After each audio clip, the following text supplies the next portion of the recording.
New Thinking Aloud is presented by the California Institute for Human Science, a fully accredited university offering distant learning graduate degrees that focus on mind, body, and spirit.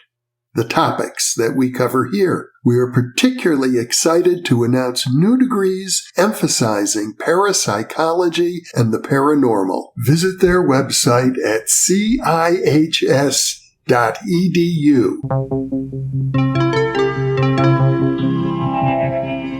Thinking Aloud. Conversations on the leading edge of knowledge and discovery with psychologist Jeffrey Mishlove.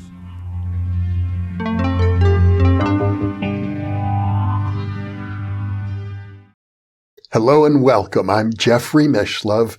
Today we'll be exploring the question of how matter became conscious and alive. My guest is James Cooke, who trained as a neuroscientist after an awakening as a teenager that showed him the reality of spiritual states of consciousness. He holds 3 degrees from Oxford University, a doctoral degree and a master's degree in neuroscience and a BA in experimental psychology. He has conducted scientific research for over a decade at institutions such as Oxford University, my alma mater, University of California at Berkeley, University College London, Trinity College Dublin, and the Riken Brain Sciences Institute in Tokyo. James is the author of The Dawn of Mind, How Matter Became Conscious and Alive, which synthesizes science and spiritual insight to offer a radical solution to the hard problem of consciousness. And now I'll switch over to the internet video.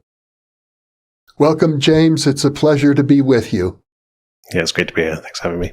Incidentally, for the benefit of our viewers, I'll mention that you're in Portugal. I am, yeah. I'm building a retreat center out here. Should be open for retreats 2025. A retreat center. Well, that brings me right to a good starting point with you, because I understand you experienced a spiritual awakening while you were still, I think, a teenager. Yeah, my early teens. Yeah, I was raised Catholic, and I was about 13, and I was wrestling with, as a lot of people do at that age, kind of, am I going to stick with, now I can think for myself, am I going to stick with this, or is this something I should be questioning? And it was particularly kind of belief in God and having blind faith, and I found I couldn't, have blind faith. I just didn't seem to have it in me. I went to become a scientist, so I think I already had this kind of evidence-based, rational kind of maybe bias in some direction. And so then I was wrestling with this, and I was really kind of emotionally tormented by it. I really took it very seriously, and it seems my peers at school didn't take it as seriously as I did for whatever reason. But I took it very seriously when it was like, I'll be burnt in hellfire for all eternity if I don't will myself to have blind faith. So I wanted to just have blind faith and be done with it. Things like Pascal's wager that it's just better to gamble. If there is a God who's going to punish you, you may as well believe in them, and then you don't lose anything if you're wrong, and you gain everything if you're right. Anyway, but I couldn't do that, and so I was struggling with this until I couldn't find a way out. I couldn't will myself to have blind faith, but I needed to. And then my thinking hit such a climax that it basically stopped. I think it was kind of like a Zen koan practice where you're dealing with a paradox and you really are trying to crack it, and it can't be cracked. And so, like the sound of one hand clapping, the thinking just stopped. And what happened was indescribable, because it was a kind of a discovering myself to be the non-conceptual nature of reality beyond symbols, beyond ideas of it, just the unitive, whole, single thing that is existence. But it's not even a thing because you can't objectify it. So it was just in that moment, without thinking, it was really obvious. There is always just the single unfolding of existence in every moment, and it's this eternal blossoming forth. And there are no separations, and it wasn't even accurate to say there was a James at that point. There was, or anyone perceiving it. It was just happening, and it was just this ultimate liberation. And I was so, I was just overjoyed. I remember wanting to kind of stand up and shout with joy on the bus, and that I was on a bus ride at the time, and thankfully I didn't. But then that whenever I tell the story, I realized this morning actually that I never kind of I never give a resolution as to what happened to that ruminating, because maybe what I should emphasize is that when this kind of awakening happens, what happens is we're all typically identified with thinking without knowing that we're thinking, or knowing that we're identified with it, and so we see through our thoughts to think we think we're seeing reality, whereas actually we're thinking. And so when that evaporated, it was really obvious that I didn't need to pick up the rumination again. It was just ideas. And so, if I die and then St. Peter's in front of me and then we're talking about it, then I'll deal with it then. But until then, there are lots of other ideas I could entertain. And so it was a complete unburdening of emotional attachment in the kind of thought space, and a kind of discovery that what exists is what is here and now. Like that's my ideas about what could be in the future, that doesn't exist in the way that this exists, what's appearing here and now. And so that opening, it's one of those things that once you've seen it, you can't unsee it. So that was always there going forward. But, I suffered a lot. And so I had these kind of two paradigms operating, the non-conceptual, I could just drop into the absolute of just beingness where there's no suffering. But then I would collapse back into feeling like a suffering self pretty quickly after a few seconds. And that was my state for most of my 20s and my early 30s. And then over the last 5 years or so, I've done a lot of work bringing it down into the relative level of embodied experience. And then that's allowed it to be a more abiding experience from that kind of non-dual space. Well, I'm under the impression that after this awakening, your life took two primary directions, one into neuroscience, and the other direction, which seems to be, I would use the word peppered throughout your book, is Buddhism. Yeah, so as a teenager, I definitely was aware that Buddhism was a very clear articulation of this thing I'd experienced. Particularly, I came across terms like Kensho and Satori and in Zen Buddhism, and thought they seem to be talking about whatever this thing that I experienced was. And I considered even joining a monastery when I was 18. I was I was convinced that was a kind of superior is not the right word, but why would I suffer in the world of the relative when I could abide in the absolute? But then I decided, the absolute's always there. When we die, we're going to collapse back into it. So why not have a bit of fun and see what this samsara suffering thing's all about? So I trained as a neuroscientist, and as I mentioned, I always had this kind of skeptical, by personality and character, I was not a spiritual person at all. I was the opposite, very rationally minded, very and so I guess my passion for talking about science and spirituality comes from the fact that, I think there are some people who like the aesthetics of spirituality, where they might walk into a bookshop and see, crystals and meditation cushions and paintings and think this is like a good hobby for me to get into. I'm the opposite of that, in the sense that I was not that kind of person, yet my mind collapsed into the most profound confrontation with reality that is I say imaginable, but it's beyond what you can imagine. So there's this sense of really this is so ultimate. This is more real than everything else. The terrain of spirituality. So my passion is for people who might otherwise dismiss it and think, I'm not into the aesthetics of it. That stuff, to be you don't need to do that. You genuinely don't need to treat it as. It's almost like the opposite of treating it as a hobby. It's it becomes your life. It becomes deeper than your life. Your life plays out within awakening, if you really kind of go deep into this stuff. So that's probably why I trained as a neuroscientist instead of just going to a monastery or training as a meditation teacher or something like that. Buddhism I think it fits nicely with Buddhist philosophy fits quite nicely with modern science. There's a bunch of people out there now doing this kind of secular Buddhism type thing, and so that's why it pops up a bit. But I don't think of myself. I guess lots of different traditions resonate with me.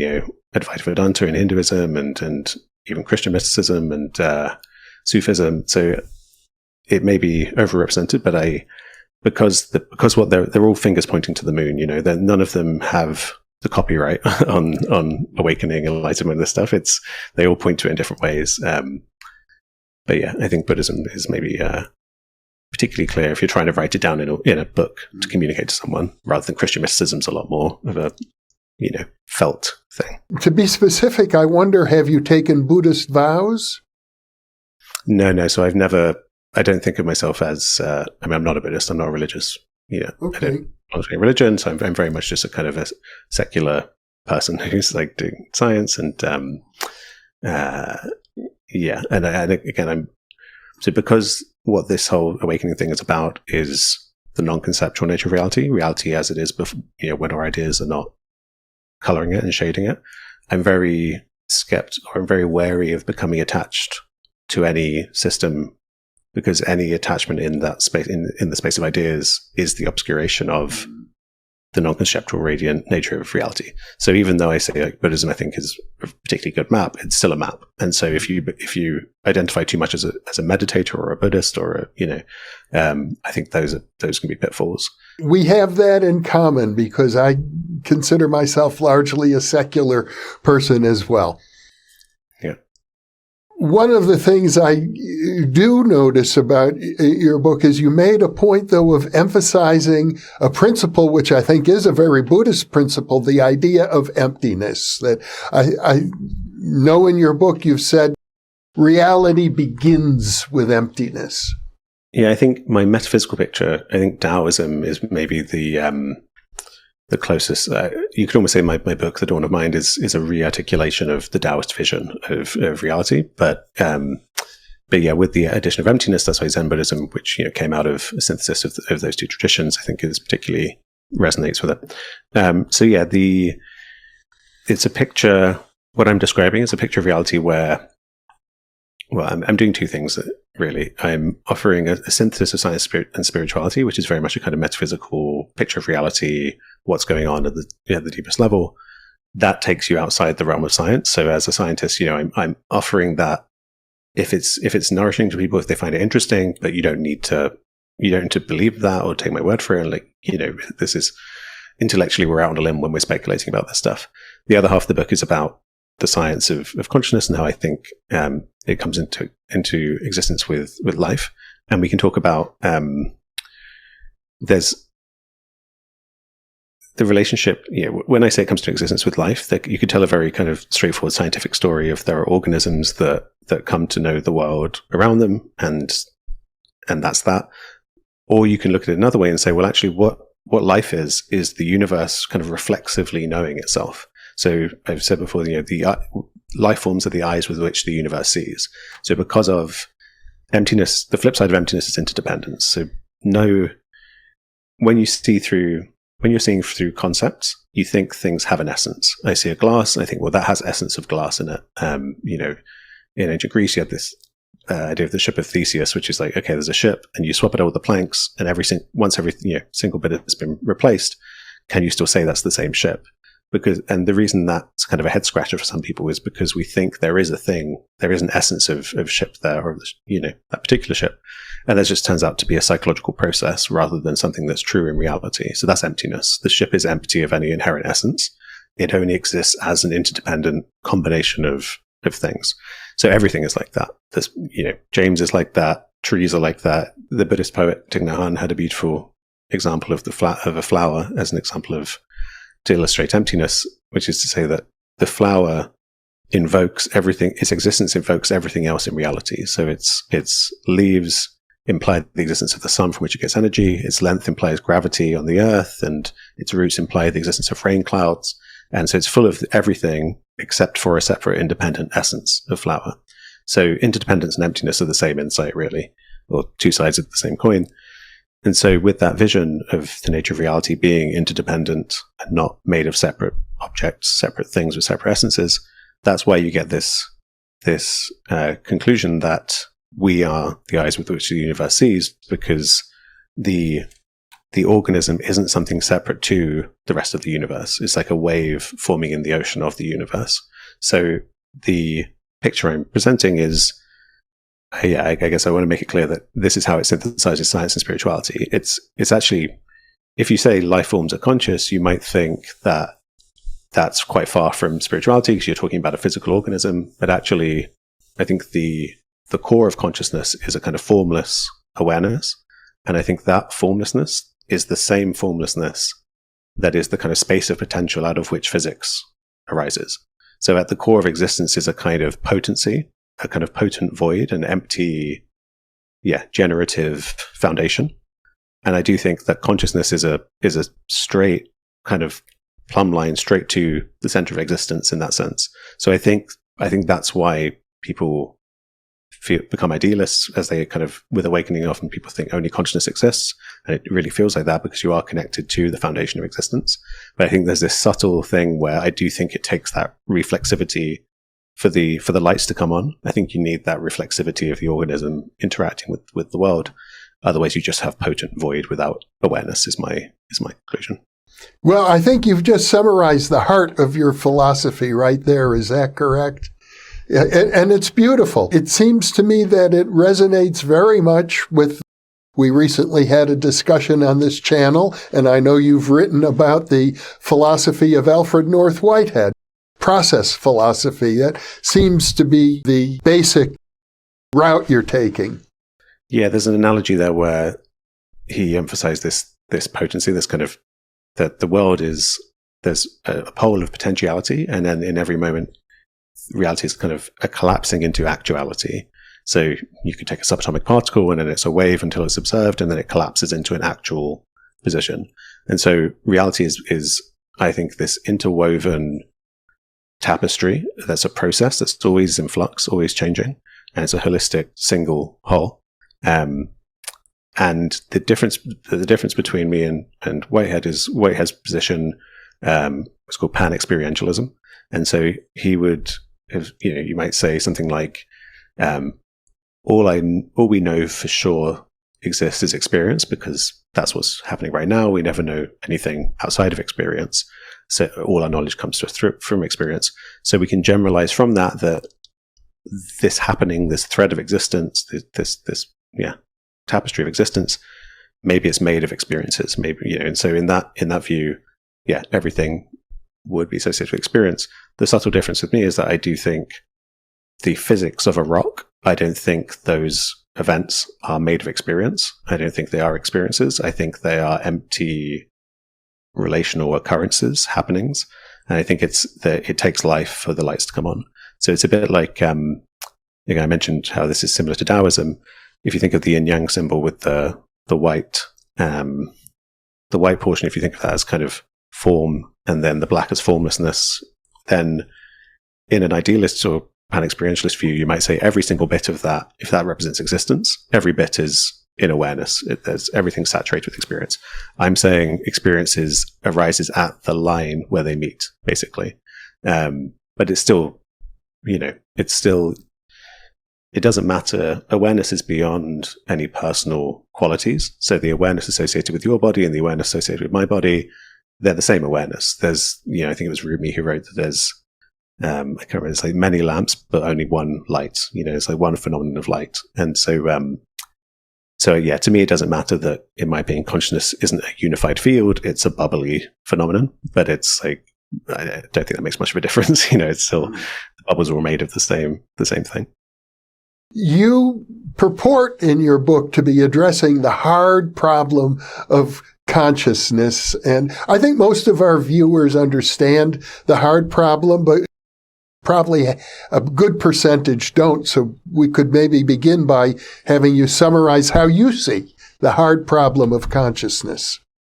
Yeah, so it's good you phrase it that way, how I see it, because there are a few different ways you can kind of look at it. One way that I think is a mistake is to think that, so what we're fundamentally talking about is a gap between physics, our stories of how the material world operates, and mind, experience, consciousness. And so you can imagine, like, this has gone back centuries now in terms of people, and millennia, people thinking about this in kind of Industrial Revolution. I can't remember which philosopher it was, but they gave the analogy of walking inside a mill, like a big mechanical structure. And they say, like, if you could walk inside the brain and it operated like that, like a mechanical, physical thing, where in that are you going to find experiences? How do you get from that mechanical, physical, material operation of the world to the taste of coffee, the blue of the sky, the feeling of being in love? Where does all that fit in to the mechanical operation of the organism? So that's the gap.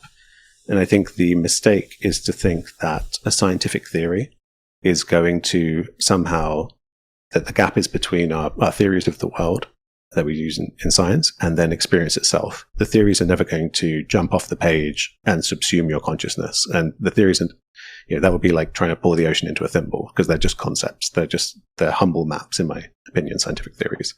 So I think the clearest way to understand it is that the gap is really in our storytelling. Science is storytelling. It's very rich, detailed storytelling that's, coupled to the world through feedback. But it's still storytelling, and this comes back to the kind of non-conceptual nature of reality. Reality itself is always beyond our ideas of it, no matter how refined and sophisticated they are. So what I'm doing is telling a story where, like, if you look at reality this way, there doesn't need to be a gap in our understanding between what mind is and what matter is. And when I say matter, I'm not a materialist in the sense that I don't think there's actually a solid substance. I think I mentioned before, reality is like a flowing, empty process. So you could say I'm a kind of immaterialist, but part of the thing that made me feel like I was really onto something with this view, this picture, is that it's quite hard to language it, because everything kind of comes together so that I could describe it. And I could say this is a physicalist picture because there's only one phenomenon there's only one thing in existence, this kind of process of relations. And when we study that with physics, like when physicists study that, we call it physics. And if you study it subjectively through the mind, we call it consciousness. So you could say, well, this is an idealist picture because it's all the same thing as consciousness, or you could say it's a physicalist picture because it's all the same thing as what physicists study. So yeah, that's to say that I wouldn't get too attached to the different kind of paradigms, I guess, around this. Like, I think when you get close to the truth, the language, again, like I mentioned today, with different religious traditions, they're all fingers pointing at the moon. They're all, if you get stuck in of saying, well, I'm a physicalist and I'm an idealist, I think that's going to limit the kind of appreciation of what's really going on here. So the way that I'm closing the gap is to say, if your story is, you've got Newtonian physics, where you've got real solid material particles bumping into each other in three-dimensional space, and that's what the physical world is. And then you've got the feeling of being in love, taste of coffee, blue of the sky experiences. Sure, you have a gap in your storytelling there. Like, you're going to really struggle to tell a story of things bumping into each other that gives you experiences. I think when you have this view of reality as a relational process, you can understand the web of subatomic physics as a relational process. And Carlo Rovelli, the physicist, has interpreted this way. And you see in Friedrich Capra's work on the Tao of Physics, that book, he kind of talks a similar way about interdependence and emptiness. And then I think consciousness is also a relationship. It's a way of the organism reflexively, responding to the world. So I think if you have an ontology of relations, if all that exists are relationships and they're not made of solid substances, they're empty, fluctuations in the potent void of existence, then I don't see a gap. I don't think there needs to be a gap in the storytelling. James, I think I'm following you as far as we've gone so far, and I agree with you. I think you've put together a brilliant and a beautiful worldview. But then you do describe yourself as, I think the term you use is a naturalist. And let's go into that a little bit. So when I mentioned about words being misleading as you approach the truth, that word in particular is literally the last few days I've been wondering, because it can mean so many different things. I do think some people's definitions of it, I probably am not a naturalist, but when I say naturalism, I present a worldview I call non-dual naturalism. So the non-dual part is taking very seriously the awakening subjective insight into the unitive nature of existence. Now, that is not methodological naturalism. Is like what exists is what can be studied objectively through science. So particles exist and tables and chairs exist. Mystical experiences don't exist in the same way, really, in that approach. So I'm clearly not that kind of naturalist, because I'm saying you need to, this is the science and spirituality thing. You need to have both. So I'm sure there'd be lots of naturalists who would scoff and say that I'm not. But the reason I resonate with that term is, to be honest, I think for me, non-duality and naturalism are kind of the same thing, because non-duality is saying reality is consistent and whole, and there are no abrupt separations and divisions. And to me, that's what naturalism is. So supernaturalism would be, so you take something like Descartes' view that there's a material body and there's an immaterial soul that's connected with God, and those are genuinely separate. Like it's a dualistic picture. There's the material world and the mental realm. And then you say, well, okay, well, somehow they interact. He thought like through the pineal gland. That's an inconsistent picture, because if they're genuinely separate, how do they interact? As soon as they interact, they're part of a continuous whole. So you need to kind of decide which way am I going to go here? And in my view, the thing that I think of as supernatural is it just always can't work, because there's always some inconsistency. There's some lack of wholeness. Whereas even if it turns out angels are real and every single thing that scientists are skeptical about, say it turns out it's all real, I still think it would be a naturalistic picture of the world, because it would cohere in some way. If there was a creator God that made angels and they gave prophetic visions, like the stuff that's the furthest reaches of science, if it turned out that was all literally true and they interact with the physical world in a reliable way, that would actually be a naturalistic picture. So it's not. I guess it's like a coherent picture, or a picture in which we're not going to just allow ourselves shortcuts that don't. Yeah. So I think the not allowing yourself shortcuts thing is like, I don't want to start by just saying consciousness exists. That's it. Like, because to me that's a kind of supernatural claim, because you've not woven it into your understanding of reality. And so that's why I start with nothingness and I move forward from there. And I think that's the only place you can really begin if you want to have your understanding cohere. I think that's the place to begin. And the final thing to say is that the simplest thing to say about naturalism is that it's an instinct to have our explanations of reality cohere with scientific observation. So if the opposite of this might be something like solipsism, or some kind of like, say the world was absolute illusion, and in the next moment, I'm the cosmic mind and I wake up and it turns out this was a complete fantasy dream, and there was so scientific studies were absolutely nonsense. It was all illusion. There was actually just the cosmic mind interacting with itself, and it was, that's not, I'm saying I think that the relational relative world has its reality as a relative world. And so scientific studies do allow us to see stuff about reality. So I think it's a desire to not just become uncoupled from the world, uncoupled from scientific observation, but to have our understanding cohere with our best science. If I understand you correctly, you're basically saying that for you, naturalism is a way of eliminating dualistic perspectives. Right. Yeah, that's really well said. Separations that are not justified. You could say I'm a monist, basically. I'm someone who thinks that there is a single reality there, and it comes back to the awakening, because to think there are divisions, you're thinking there are divisions. It's not, there cannot, it's hard to put into words, because like, it's just an apprehending of the wholeness of reality that's so obvious. It just becomes clear that any divisions are always a phenomenon of categorization. It's a psychological phenomenon of object perception and conceptualization that creates divisions.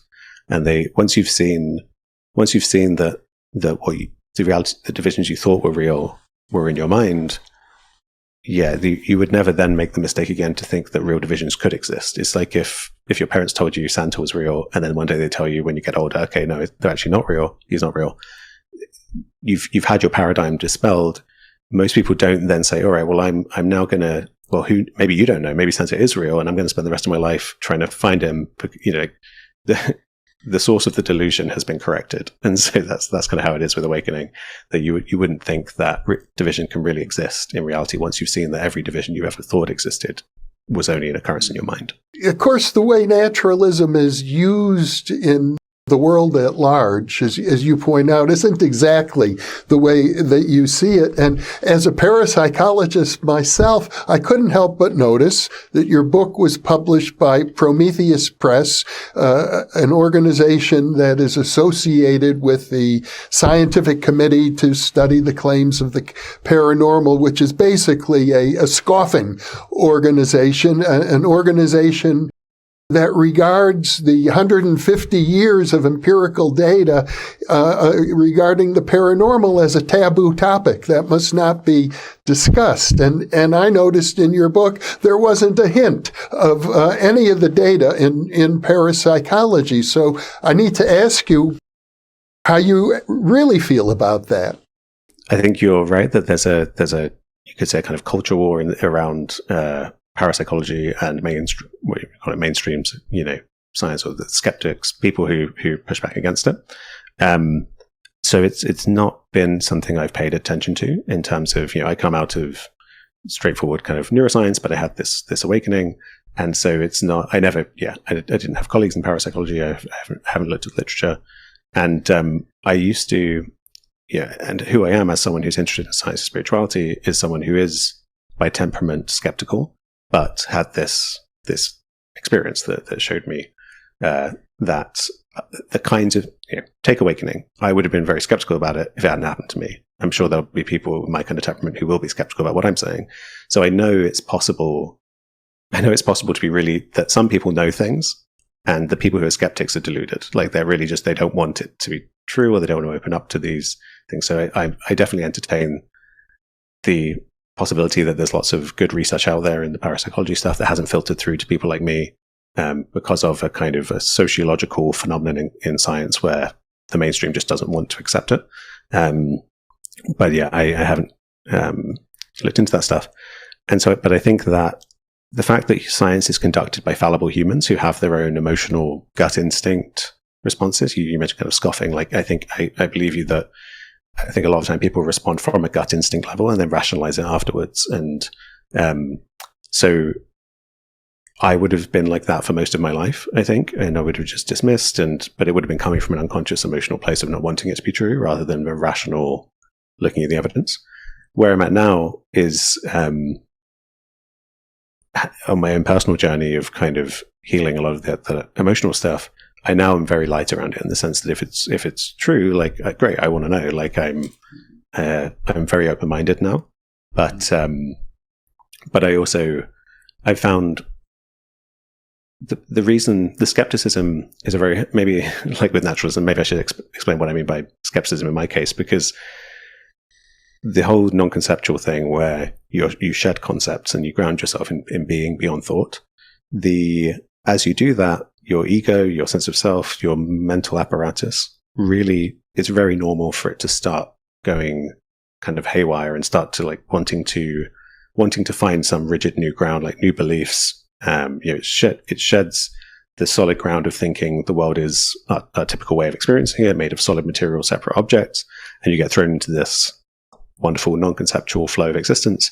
But then the mind wants to kind of grab onto stuff. So I mentioned, you could get really attached to I'm a meditator, I'm a Buddhist, and like that mental fixation, it stops it from deepening because it can get very intense when it deepens and it's turning towards the unknown and openness. And so the mind does that. So I'm always, that's where my skepticism comes from, in the sense that I think we should always, it's incredible what the mind can do in terms of like deluding ourselves. So I think when people have really like spiritual highs and crazy, far out experiences, my advice, if one is on this kind of non-dual path to trying to find peacefulness in the present moment, my advice is mainly to treat it as passing show. Like even if it's totally real, like don't get too attached to like playing in that space. If you think you have, precognition or something, like if you now identify, okay, like now this makes me special and this is who I am now. Like my advice is to kind of, shed those layers of identity if one is on this path. I haven't come from that community, and partly the reason I went with Prometheus is because, they were of that kind of skeptic tradition, but they also publish stuff on, I think it's a good fit, they publish stuff on Buddhism and things like that as well.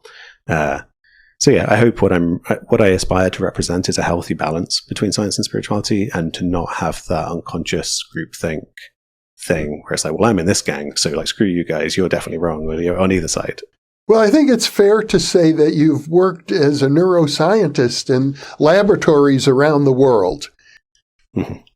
And I'm under the impression that in mainstream neuroscience, and you write about this quite a bit in your book, there is an established belief that consciousness emerges from the brain and the nervous system. And I think you even go so far as to say we'll never solve the hard problem of consciousness if we start with that premise. Right. So I think that's the thing that makes it a hard problem, because I think this relational picture I mentioned, where all living things are associated with experience, to me, that I genuinely think that's what's going on. And so if you entertain that maybe I'm right on that front, and then you say, okay, well, imagine if you lived in a culture that was disconnected from nature, that wanted to dominate nature and extract from it, and wanted to not empathize with other living things, wanted to not see them as our kin, as our relatives, but instead as unfeeling things to be material to be exploited. It would make a lot of sense for that culture to tell a story in which they were just, mechanical robots, and they don't feel, they're not like us, so we can do what we want with them. And I think that's the culture we live in the kind of modern Western world that's now been exported globally. I think that's along with people like Descartes and Francis Bacon. I think that's, before them, even in Europe, there was kind of animistic pagan religions where the sense of connection with the natural world was a lot stronger. So I think the modern scientific method came along in a cultural moment when there was this human exceptionalism that's still with us. And I think that's what's led us to look at the humans, and in us, obviously there are correlations between consciousness and the brain. I would say, I don't think consciousness is in the brain. I don't think it's generated by the brain, but I think it's because we're an embodied living thing, you would expect to see correlations between different parts of the organism that are involved in how we relate to the world. So, but if you mistake that correlation for causation, and you're emotionally incentivized to, because you kind of just feel the culture is telling you it has to be a story that justifies our human exceptionalism, in the same way that we used to think that the Earth was at the center of the universe, because surely, like, we're here on the Earth, we have to be at the middle of it all. And then, before Darwin, it was, okay, well, humans are created in God's image, fundamentally different to other animals. And so I think again and again, when we try and force ourselves into the center of the picture, it's a delusional thing. It creates inconsistencies and problems.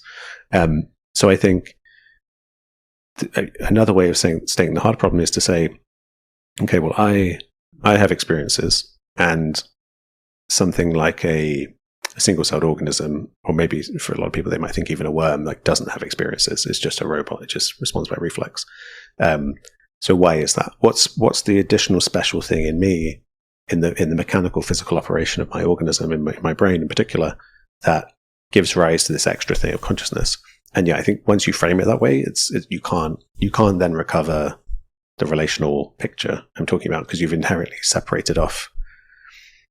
You've said that those living things are not like us. They don't experience. They are just mechanical. And so I think that's how it sneaks in. And even in the way David Chalmers first stated the hard problem, the precise way he described it was to say that you can conceive of what he called a philosophical zombie. So a version of yourself who's atom for atom the same, and mechanically, physically operates exactly the same way. So you ask a question, all the synapses go in the brain in the same way, everything gets activated, and you give an answer. So from the outside, you can't tell anything's different, but his idea is that you conceive of this copy as not having any experience. It's just a mechanical object. And so that conceiving of that relies on you thinking that you can imagine living things to be these mechanical objects that don't have experiences. And I think when you go from a reductionist view of life, when you just look at genes and different components, and you understand life to be a kind of a process of evolution happening moment to moment, that in every instant we need to be reaching out beyond our boundaries to infer what's going on, to try to know what's going on in the world beyond. I think that kind of holistic organization of life as a knowing, as a kind of epistemic agent, a thing that needs to try to know. Like, I think that's the key piece, which is to say that once you've got that piece, and you see how it is necessary for this knowingness to arise, for physical organization to arise in the form of life, then you can't conceive of a philosophical zombie, because you know that they can't just be a mechanical linear feed-forward system where, like dominoes falling, light falls in the eyes and then activates neurons in the brain, then the muscles move, But instead, it's this kind of inside-out vision that aligns with kind of predictive processing theories of how the brain works, where we believe things about the world, we simulate a world, and then we check what we expect to be happening against what's coming in through our senses. So I think this simulating of what we call the phenomenal world, this world of experience around me right now, I think that needs to be there from the moment life kind of bootstrapped itself into existence, because an outside intelligence didn't design it. It forms itself through a knowingness, through a coupling to the wider world that allows it to find a niche in existence where it can actually survive over time. I like the picture that you're painting, and I tend to agree with what you're saying. But on the other hand, in the age of artificial intelligence, we now see non-conscious computing machines that can interact with human beings using natural language, that can pass a Turing test probably quite readily these days. So I don't believe that these computers are conscious, yet they seem to be able to exhibit most of the same behaviors as a primitive life form, if not much more. Artificial intelligence is a really good place to kind of really be precise about what the claims are here. So, because there are modern artificial intelligence came out of the study of computational neuroscience, of modeling how the brain works. And so the kinds of dynamics I'm describing here, as I said, correspond with predictive processing theories of brain function. There are these machine learning tools called variational autoencoders, which they have the same mathematical structure as the thing I'm describing with life, where you kind of believe things and then check it against the evidence. So it's a kind of class of unsupervised learning where they can discover the latent structure of whatever the data is in the way that we discover the world around us without needing to be told, that's a bottle, that's a giraffe, that's a cat. Like, we don't get that kind of labeled data that we give to a lot of AI. It needs to be this kind of unsupervised learning. So you could say, okay, well, they exist. Why are they not conscious and I am? If it's the same math, if it's the same theory, the same dynamics. And so what I would say is that we are the universe unfolding. We are a kind of emergent phenomenon that's fully grounded in the unfolding of existence in a kind of bottom-up way. So this is, again, the mystical experience, the awakening, shows you that you are fully coincident with the unfolding of reality, the kind of lawful, expression of the universe. And so, what becomes clear when you're no longer taking your thoughts to be real is that it becomes really clear what's the map and what's the territory, what's an abstraction and what's not. And so AI is just very complicated abstractions. And so it's not grounded in the unfolding of existence in the same way. It's not that reflexive knowing of the universe knowing itself, when it's happening through current AI. It's a bit like if I wrote these equations down on a napkin, you wouldn't think that napkin was now conscious. You would understand that those are symbols, that's an abstraction, that's a map. And then, okay, well, now I put it on a computer with transistors turning on and off. It's still just like a very complicated napkin when you have AI. And so it's still an abstraction. If you were to embody it, if you were to say out of silicon and, non-biological matter, you coaxed into existence the same dynamic. So it was a genuine bottom-up kind of emergent phenomenon like us. Then that would be conscious. But what you'd have then is actually artificial life. You wouldn't call that artificial intelligence. It would be an autonomously evolving thing that was, you've just recreated the phenomenon of life. So I think artificial life would absolutely be conscious. But any abstraction kind of by definition can't be.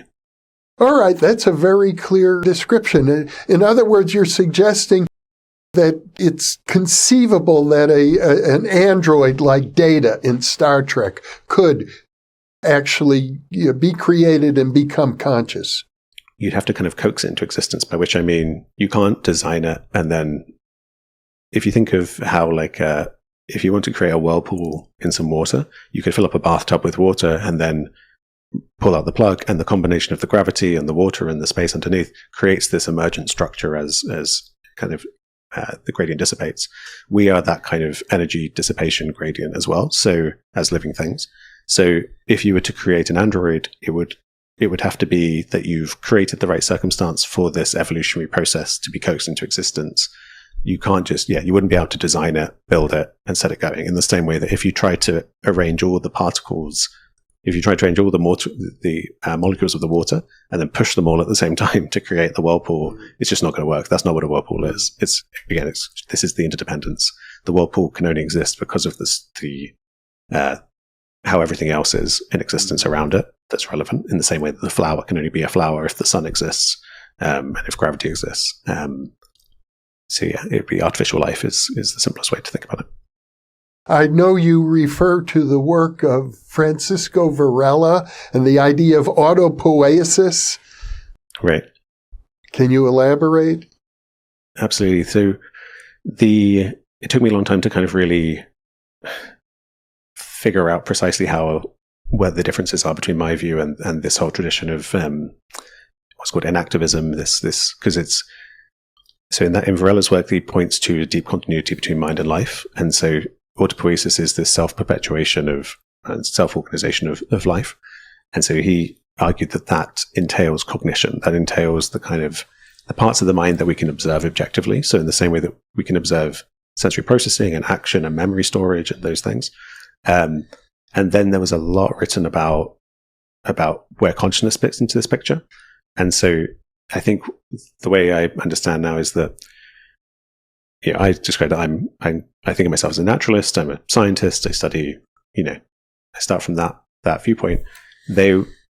Maturana was his collaborator as well. Varela and Maturana were very influenced by phenomenology, which was a kind of a pushback against naturalism, where actually they gave some really important critiques around, and Evan Thompson, someone who's continued this work. And so they have really important critiques around understanding that science is actually a kind of extension of our experience of the world. It's a very refined form of experiencing and coming to know the world. It's not that the world is just given and we can study it. Consciousness is really important in that picture. So Varela argued for what he called a program of neurophenomenology, where you study the brain on the one hand and you study experience on the other hand through practices like Buddhist meditation that allow you to get insight into the nature of experience. And then you see how those two things cohere, but you never try to collapse. You accept them both. It's a kind of dual aspect picture where you don't try to reduce one to the other, or you don't. Yeah. So I think my view is, I don't think I fall foul of the kind of critiques they were making. I'm not trying, it's kind of what I said before, I'm not trying to close the gap by saying that the matter is going to somehow subsume consciousness, or the story is somehow going to subsume consciousness. But I do think that you can tell a story which explains why consciousness exists, which might be, a lot's been written in that tradition about consciousness. So I can't say, well, he just thought this, So it's, but yeah, it's definitely, if people want a parallel view that explores the same intersection of life and consciousness, but with a slightly different bent coming from that phenomenological tradition, then that's the place to go. Maybe you could elaborate a little more to help clarify my thinking on the distinction between naturalism and phenomenology. Why was phenomenology a critique of naturalism? So I mentioned Evan Thompson, who's really carried on this work. He had a book that came out a few months ago called The Blind Spot. And so that's the most up-to-date, I would say, articulation of this critique. Mm-hmm. And so if we use what he calls the blind spot worldview, which is to say science, to think that science studies the world, the world is just there to be studied, and we interact with it, we do scientific experiments, and that's kind of the end of it. And in that view, what's most real is kind of physics, and it fits with reductionism nicely, where you say, okay, physical matter is what's most real, and then experience is some kind of, you get eliminative materialists who say that actually consciousness is an illusion, consciousness doesn't even exist, right? So they're saying that view, they're correctly saying that view is crazy because a proper phenomenological understanding of science begins with the fact that there is conscious experience here now. Everything I ever know arises within what they call the horizon of consciousness. And there's also the phenomenon of embodiment. I appear to be embodied in a world. And then from this starting point, from consciousness as my absolute foundation of how I come to know the world, then I do science, and it becomes very refined, and I come up with very complex maps of the world. And then they say, he has some co-authors on this paper as well, on this book. They say that what happens when you get to this kind of crazy limited materialist view where you think consciousness doesn't exist, you get the amnesia of experience. You forget that you began with experience, and it kind of just fades into the background, and you think, no, what's really real is the world that I'm studying. You forget that. You get confused with the maps in the territory. You think your maps of the physical world really is the physical world. And so it gets philosophically confused. And so they want to kind of, get away from this view of trying to explain away consciousness. And so I would say I like to think that I don't fall foul of either extreme on this front, where I think that this is why I say I'm telling a story about why consciousness comes into existence. And so, but I never forget that to tell that there's a story that arises within consciousness. It doesn't jump off the page and subsume consciousness. So the final thing I can say to try to, because this is quite a loopy picture, the core issue is that we seem to be in a situation where there is being and knowing. There's the knowingness of consciousness, in which the world, anything is disclosed, anything we know. But then we can kind of infer from that, well, presumably there's something beyond consciousness. Maybe there's a body, maybe there's a physical world, something, what Kant called the noumenon, the world in itself. And so what's more real? Like the knowingness seems to be more real because it's right here and it's always my starting point. But the beingness also kind of seems to be, you could say that's more real, because how could the knowingness exist if there wasn't a foundation of beingness? So the game is one of being and knowing. And so the scientists want to say, forget the knowing. Let's just pretend everything's being, just what exists. And, that gets you into trouble, because then you can't explain the knowing. And then the phenomenological thing is say, well, actually, no, the knowingness is really primary, experientially at least. And then, in my view, you need to not fall into one, either extreme or the other. You need to accept that we're in this strange loop of being and knowing. So you try to know the world through consciousness. You come up with scientific stories that arise within consciousness, but do seem to point to our situation of being that gives rise to consciousness. And so it comes down to, like I mentioned, how with awakening, people's minds want to kind of grab onto some solid. They want to reify concepts to come up with some solid foundation. And I think this can also be what leads people to get fixated on idealism, that I've lost my material solid ground, so I now need a consciousness solid ground. And I think as one progresses on the spiritual path, you find that you get more and more comfortable with groundlessness. And so you become okay with, you don't need to emphasize the being or the knowing. You can flow between the two, and you can be okay with this kind of ungrounded, very freeing flow of, I seem to be in this groundless being, knowing situation. That seems to be what's going on. And I don't need to emphasize one or the other. Thank you for that. That was a very clear articulation of the issues. James, it's been a pleasure interacting with you. I enjoy your perspective. I hope that over time you do become more familiar with the data of parapsychology. I think it's very relevant to the questions that you're asking. And I know, other people report to me, at least, that within mainstream neuroscience institutions, if you talk about these things, your job could be at risk. So I'm aware the social pressures can be pretty strong. I'm driven by a desire to bring along people who are kind of skeptical of some of this stuff. And so I do have a part of me that doesn't want to alienate people by taking on too much, stuff that could, if you overload people with, well, also this is true and also this is true. But at the same time, I'm more deeply driven by a desire for truth and a desire for authenticity, and to not be lost in those, unconscious dynamics of just saying what you want to be true because it, gets you more grant money or whatever. So I do promise that in the long run, I will always, I'm keen to expand what I know. I'm trying to come to this stuff with a sense of humility that I genuinely don't know. I'm not informed. So don't take me as saying it's definitely. Well, it's a pleasure to meet you. I look forward to more of your work. I think what you're doing is very significant, and I'm glad that you're making inroads to the communities that you've described. They're very important communities to reach. So thank you so much for being with me. Thank you. I've really enjoyed it. And for those of you watching or listening, thank you for being with us, because you are the reason that we are here.